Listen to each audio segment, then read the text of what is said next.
So the second learning objective is to apply the cost formula, okay, under a perpetual inventory system. So you want to calculate the cost, okay? There are different ways to do this. There are three ways. One is called specific identification. The other one is called FIFO, first in, first out. Okay, first in, first out. And the last one is called average cost. Okay, so what do we mean by that?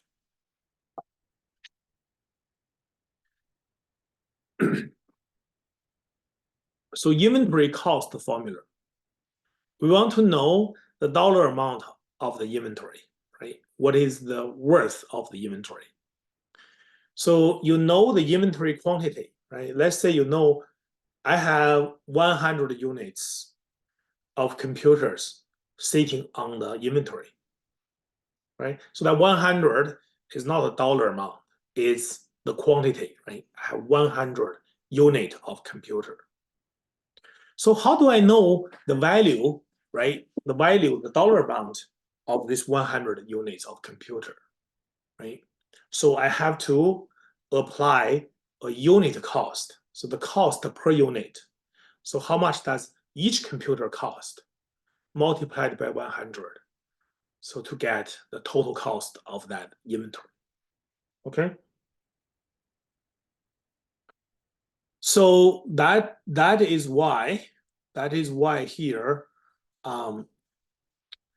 So we have some problem, right? We have some problem. When you are purchasing the inventory, right? When you are purchasing the inventory, you pay a cost, right? You pay some money, and they charge you certain dollars per unit, right? But you are making the purchase throughout the year, right? You don't just buy one time, only one time, because you may not have enough warehouse space, right, to keep that many high level of inventory. So you probably will buy small batches over the time, right? Sometimes these goods, the prices of these goods are changing, right, in the market. Maybe on January, you buy this type of apple, it's only $1 per pound. But 3 months later, when you buy the same apple, that apple may cost like 25 cents more, $1.25, right? So the idea is maybe because of the demand and the supply, if you learn about econometrics 101, right? Economics 101. So because of the demand and supply, that can affect the price, right? So the price may change for certain items. And then the question is, so you purchased these apples, same apples, right, at different prices. So which price I should use, right? Which price I should use when I'm trying to figure out my inventory cost?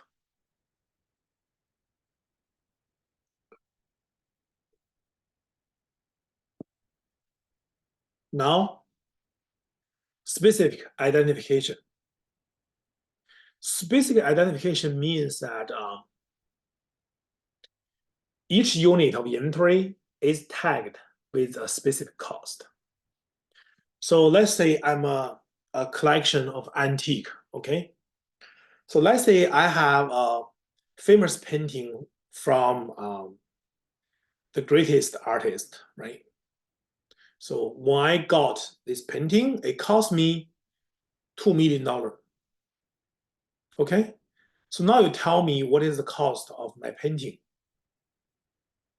I will put a tag there, it's $2 million. But I'm not going to sell it for $2 million. I probably sell it more than $2 million, right? But my cost is very clear. This is the specific identification. So I can identify each of my inventory item, what is the cost. This is only doable if your business is dealing with low quantity, high dollar value inventory. Okay? So this collection costs a lot of money, right?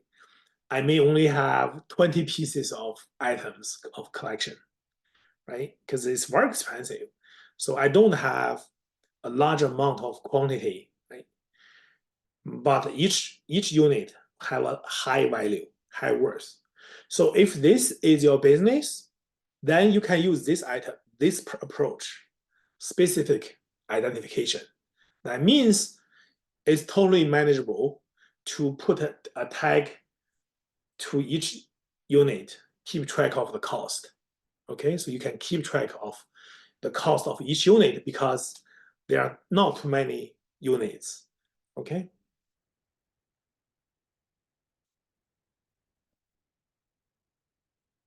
So the goods are easily distinguishable, right? Because these collections, each one is unique. That is the reason why it's worth a lot of money, right?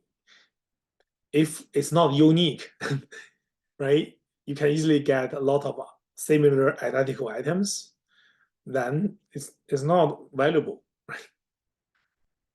So each goods is distinguishable. You are able to tell how much you paid for it. So then this is the specific identification.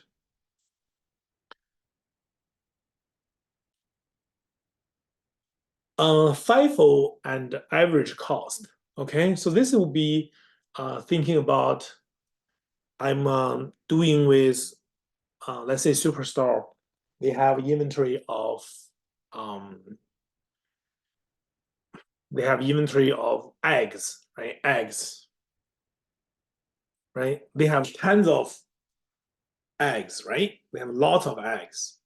So you will not keep track of each basket, right? Oh, this one cost $1. Oh, that one cost this too much work, right? So then you are going with either FIFO or average cost. So what is FIFO? FIFO is like first in, first out, right? First in, first out.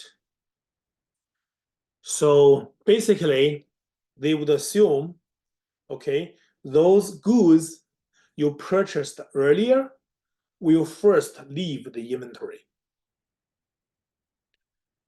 Okay, it's kind of like you are in a line, right? You are in a line for Starbucks, right?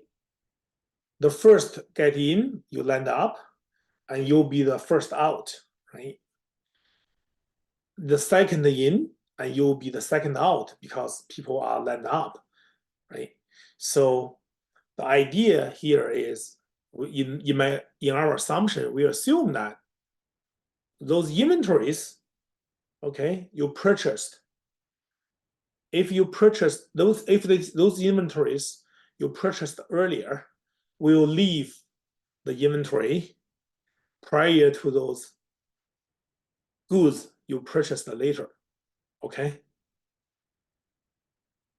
So that's the first in, first out. This is just assumption, right? In the real life, it's probably not like this. Some businesses like this, but others probably will not like this, will be even the opposite, right? So I will give you one example of the opposite.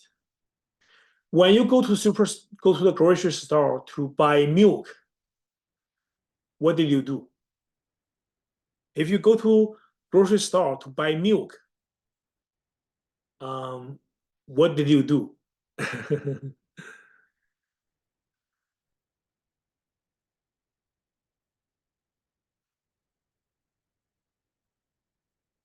Anyone?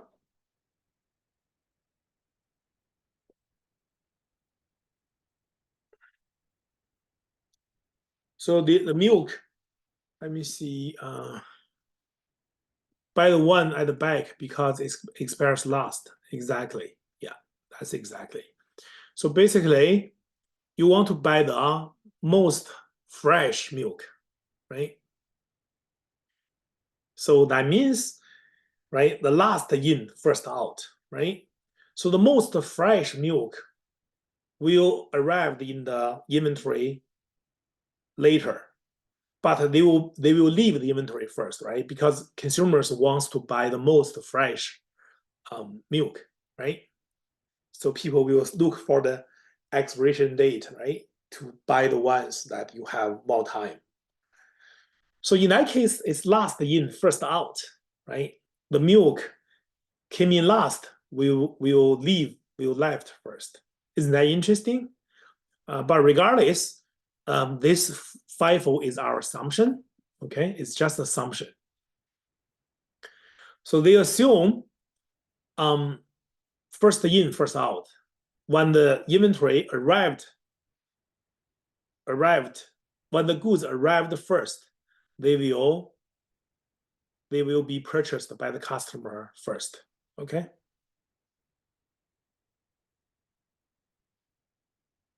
So this is the one. And at the end of the day, when I do the inventory count, I would assume that the inventory goods are all the most recent inventory, not the old inventory, right? Because first in, first out, the old inventories would be gone, right?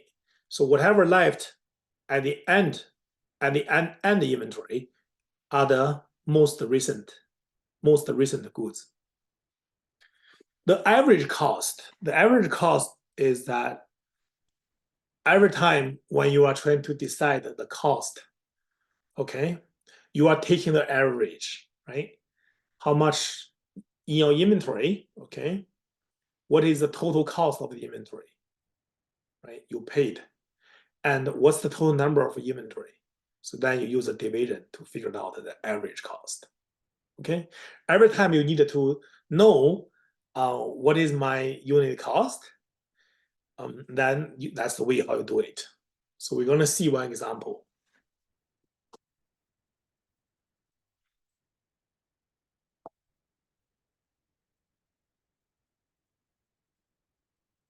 Okay, so this is my example for first in, first out. This is my example for my first in, first out, okay? So this is my timeline.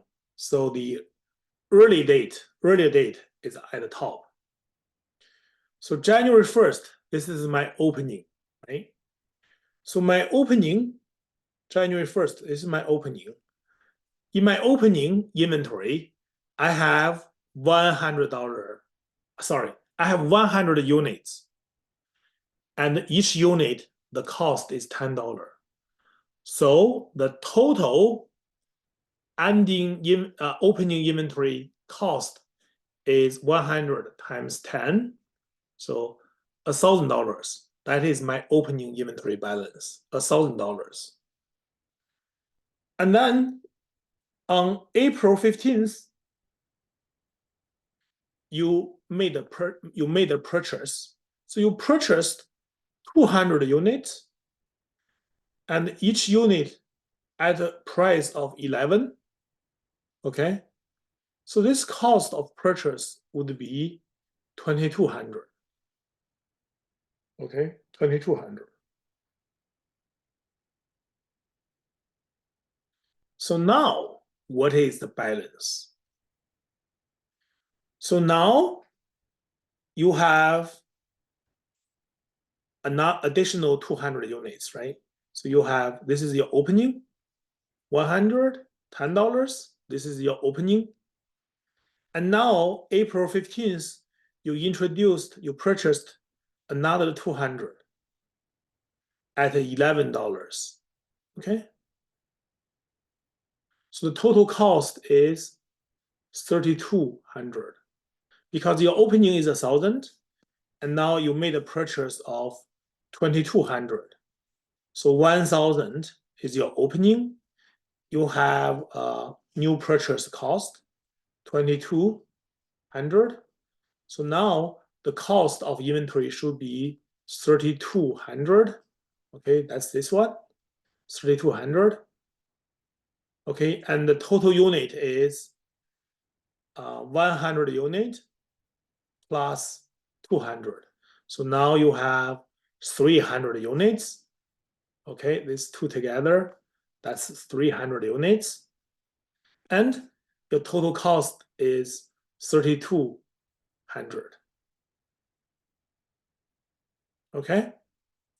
Now, May 1st, you sold 200 units.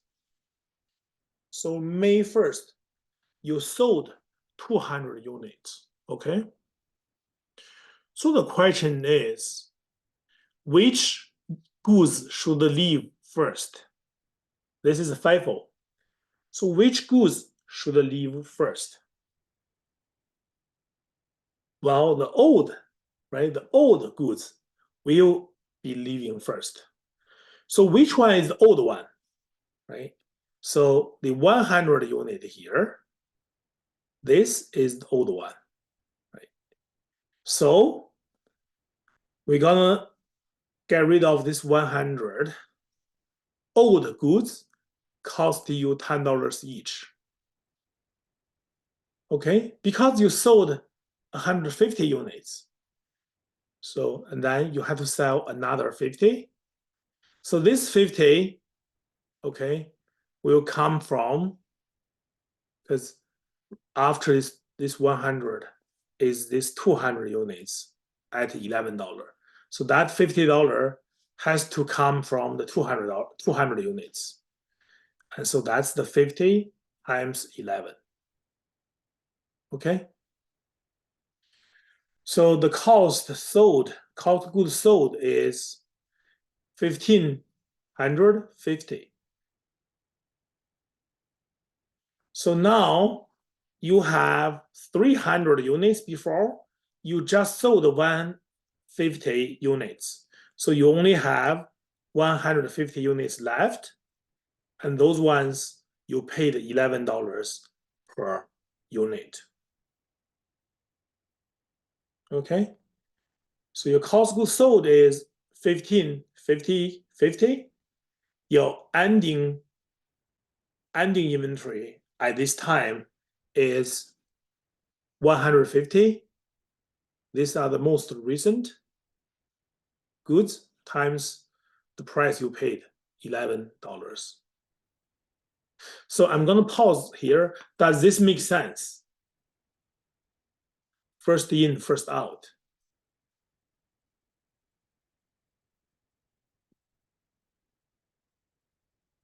Okay, thank you, Camelprit. If this makes sense, please give me a thumb up. 1, 2, 3.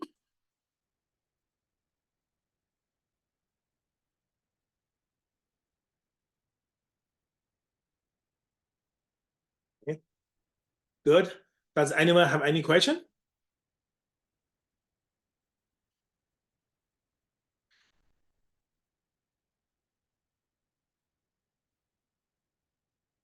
Okay.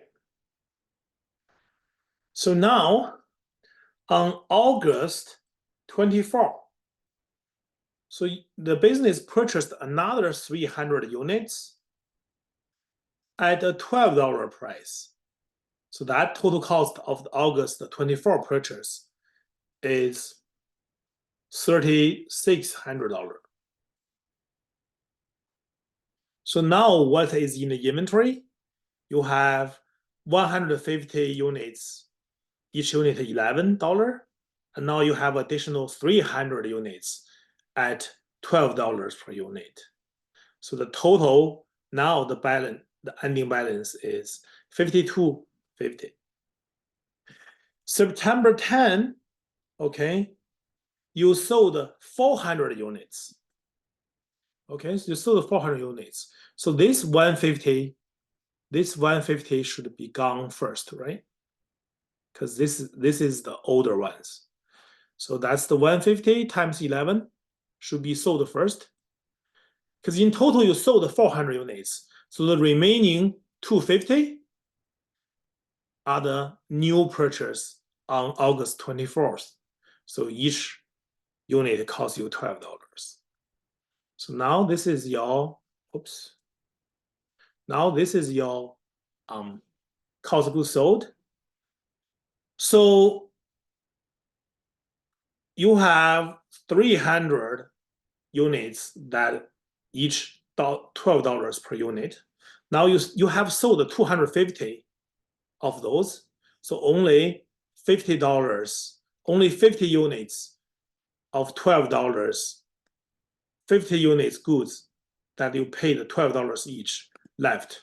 So that is the $600 ending inventory balance.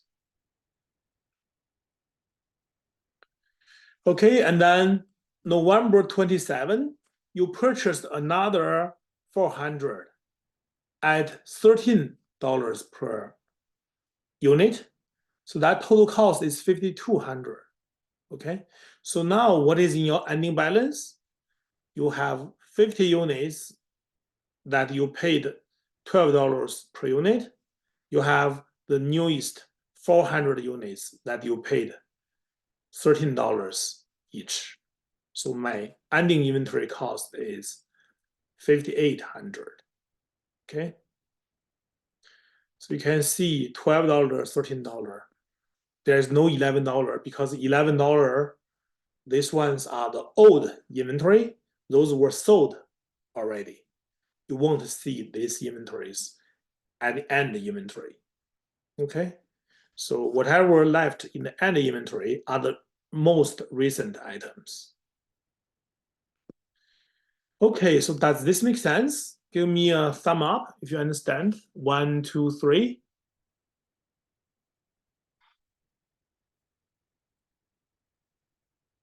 Okay, very good. So this is FIFO approach. Okay, FIFO approach. So you have to keep track of their seniority. Think about this as people are in the working force, right? The people probably started working early, right? And then they are retired early, right? So you have to keep track of the seniorities of each batch of inventory, right? If those goods that has been in the inventory for a longer time, they should retire first. Okay, they should retire first.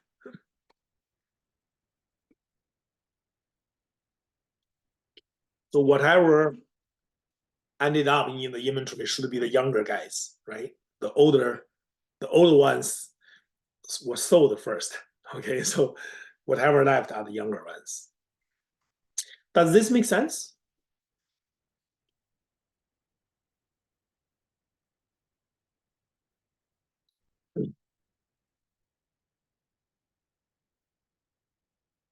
Okay, thank you. Does anyone have any question?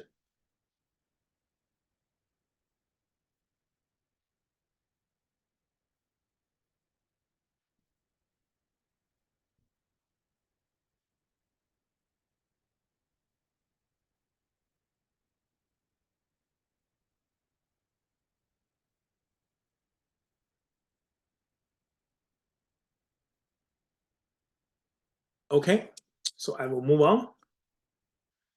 So this is the FIFO. Is FIFO applied in some organizations or it is assumptions only? So this is just assumptions, right? So nobody really keep track of the flow of inventories, right? So if you go to superstore, right, there are different goods, right? So they won't put a tag telling you when did this goods came in first, and you should buy it first, right? So the customer, so they could, what they can do is they could stack up the new purchased things on the top, so then customers cannot reach, right? So in the sense that the customer were forced to buy the older product, right? Sometimes when they set up the display, they make the older items more accessible. So the customer, if they just want for the convenience, they grab something, possibly they grab the older items, right? But like people said, when we buy milk, we're gonna dig into the back of the basket, right? Because that's where the fresh ones is, right? People will purposely to dig into that. But you can't stop people from doing that. It's totally legal, right? So we can't say it's always FIFO, but this is our assumption, right? Once we use this assumption, we're gonna use the FIFO approach to calculate your inventory cost.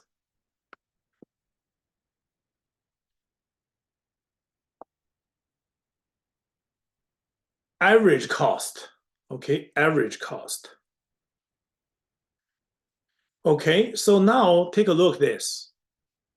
January 1st, my opening is $110 each, so that's my 1,000. And then April 15th, I purchased 200 units at $11 each. That cost is 2,200. So my total cost I paid for the total inventory is 3,200. How many units do I have? I have 100 here plus 200 here. So I have 300 now on hand. So how much does it cost me to purchase the 300 units? Well, the total cost is 3,200. So when I do the calculation, I use 3,200 divided by 300. Okay. So I get $10.67. That is my average cost. So when I sell stuff, right? When I sell stuff, I sold 100 units on 150 units on May 1st. So the cost I'm using is just the average. So now I'm just using the average times 150. And the total cost here is 1,600, okay, 1,600. So this is how much it cost me, right? So this cost will be removed, right? Because you don't own that inventory anymore. That cost goes to cost of goods sold. It's not in the inventory anymore. So therefore, your inventory cost will be reduced by this amount, by this cost of goods sold. So before it's 3,200, and now it's 1,600 less. So now the balance is 3,200 minus 1,600. So my new balance, the cost is 1,600. And now I have how many units? I have 250 units left, right?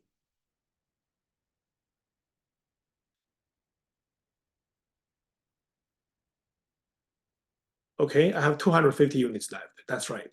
Yeah. And then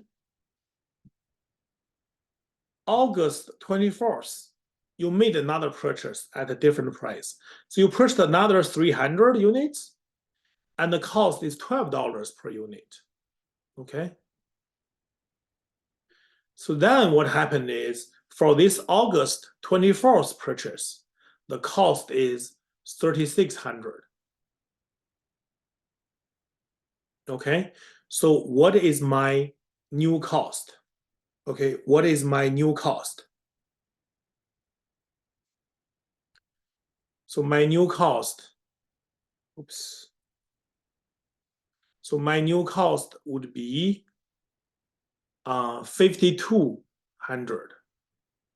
So 1,600 plus 3,600. So my new cost is 5,200. How many units do I have? How many units do I have? So I have, so here I start with 100, and then on April 15, I purchased 200. So that is my 300, okay? And then on May 1st, I sold 150, okay? And then on August 24th, I purchased 300. So when I do this one, I realize I should have so 100, 200 minus 150 plus, yeah. So this one gives me 450, right, units. So after the purchase of August 24th, there are 450 units in the inventory, and the cost is $5,200. So then I use division. I use 5,200 divided by 450 units. So I get $11.56. So that is my new average cost. You can see the average costs are increasing. Why? Because the cost is increasing, right? So the future purchases, the cost is increasing. So therefore, your average cost should be increasing. And then September 10, you sold 400 units, and now the most recent average cost is $11.56. So use this, you figured out your cost of goods sold is this.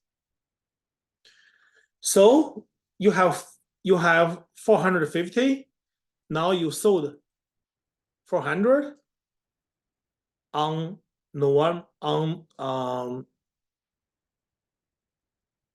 September 10th. So you only have 50 left. Okay, you have 50 left. Each of that, the average cost is $11.56. And then last, on November 27th, you purchased another 400 units at $13 each.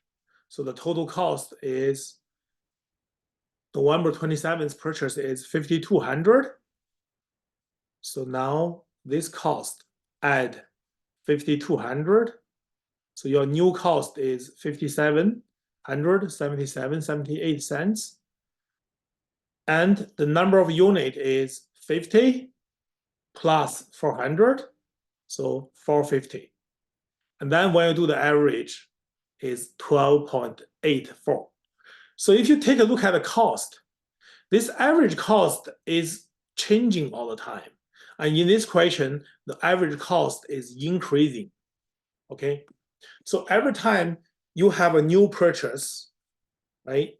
April 15th, August 24, November 27, the cost price increased from 11, 12, and to 13. So the cost is increasing. So that means it's getting more expensive for you to buy these goods. So therefore, as you are buying and selling, the average cost will increase.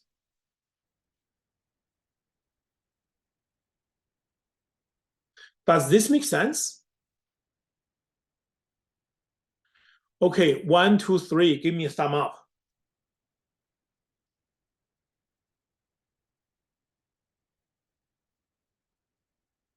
Awesome, very good. So you should be prepared to do some questions like calculating inventory cost, cost of goods sold, ending inventory, using a FIFO approach and using an average approach, okay?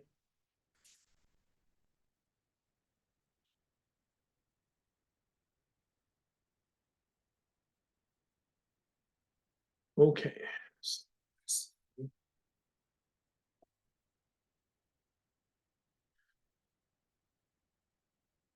Okay, so this is my, let's see, second. So now I'm gonna stop recording.